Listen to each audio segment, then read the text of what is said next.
तो जैसा कि पिछले पार्ट में मैंने आपको बताया था कि रिया और अखिल एक ही कॉलेज में पढ़ते थे और वो दोनों साइकिल से कॉलेज जाया करते थे। रिया और अखिल दोनों की बहुत ज्यादा दोस्ती बढ़ चुकी थी। वो दोनों साथ में कॉलेज जाया करते थे और साथ में कॉलेज से आया करते थे। रास्ते में आते हुए वो लोग बहुत सारी बातें किया करते थे और सुबह जब साथ में वो कॉलेज जाते थे तब भी बहुत सारी बातें किया करते थे। ये सिलसिला काफी दिन तक चलता रहता है और कुछ दिन बाद वो लोग एक दूसरे के साथ नंबर एक्सचेंज कर लेते हैं और फिर वो एक दूसरे से देर रात तक बात करने लगते हैं। अखिल रिया को बहुत ज्यादा पसंद करने लगा था और रिया भी अखिल को बहुत पसंद करती थी, पर वो एक दूसरे को प्रपोज करने से बहुत ज्यादा डरते थे। वो सोचते थे कि अगर किसी ने इनकार कर दिया तो हमारी अच्छी खासी दोस्ती टूट जाएगी। फिर एक दिन अखिल रिया को प्रपोज करने की ठान लेता है। वो अपने मन में सोच लेता है कि कुछ भी हो मैं रिया को प्रपोज करके रहूंगा, अपने दिल की बात अपने दिल में नहीं रखूंगा। फिर सुबह के टाइम अखिल रिया को कॉल करता है और बोलता है आज तुम अकेले कॉलेज चली जाओ, मैं आज कॉलेज नहीं जाऊंगा, मुझे कुछ काम है। रिया उस दिन अकेले कॉलेज चली जाती है। फिर थोड़ी देर बाद अखिल भी अपनी साइकिल निकालता है और मार्केट की तरफ चला जाता है। मार्केट से वो अच्छे वाले फूल खरीदता है और रास्ते में जो 1 किलोमीटर का जंगल पड़ता था उसी जंगल में आकर रास्ते के किनारे एक पेड़ के नीचे बैठ जाता है और रिया के कॉलेज से आने का वेट करने लगता है। फिर 3-4 घंटे बाद वो देखता है रिया कॉलेज से घर की तरफ आ रही होती है तो अखिल फूल उठाता है और रिया के सामने फूल लेकर घुटनों के बल बैठ जाता है। रिया की साइकिल उसके सामने आकर रुकती है। अखिल कुछ भी नहीं सोचता है, सीधे बोलता है रिया आई लव यू, मैं तुमसे बहुत प्यार करता हूँ। मुझे नहीं पता तुम मुझे पसंद करती हो नहीं करती हो, पर मैं तुम्हें बहुत पसंद करता हूँ। रिया काफी देर तक शांत खड़ी रहती है। फिर रिया भी बोलती है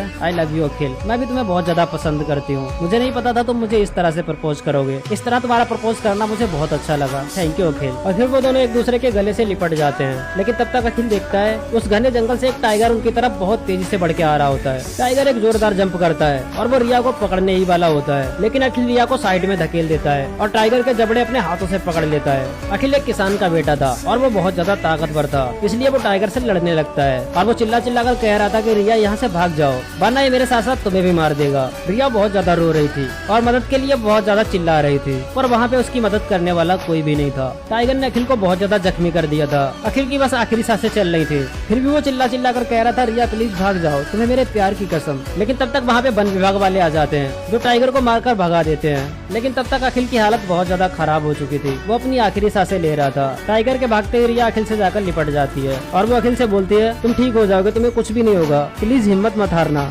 लेकिन अखिल रिया से बोलता है आई एम सॉरी रिया, शायद भगवान को इस जन्म में हमारा प्यार मंजूर नहीं था, लेकिन हम अगले जन्म में जरूर मिलेंगे और अगले जन्म में मैं तुमसे बहुत प्यार करूंगा। और बोलता है रिया तुम अगले जन्म में मुझसे मिलोगी ना और मुझसे अगले जन्म में प्यार करोगी ना? तो रिया बोलती है हाँ हाँ करूंगी, पर अभी तुम्हें कुछ नहीं होगा, मैं एम्बुलेंस को कॉल कर रही हूँ, तुम ठीक हो जाओगे, तुम्हें कुछ नहीं होगा, बस हिम्मत रखो। लेकिन अखिल तब तक रिया की गोद में अपना सर रखकर दम तोड़ देता है, पर जीते जी उसने अपने प्यार को कुछ भी नहीं होने दिया। यही थी अखिल के प्यार की कहानी। आप लोगों को कैसी लगी कमेंट करके जरूर बताना और अखिल के लिए एक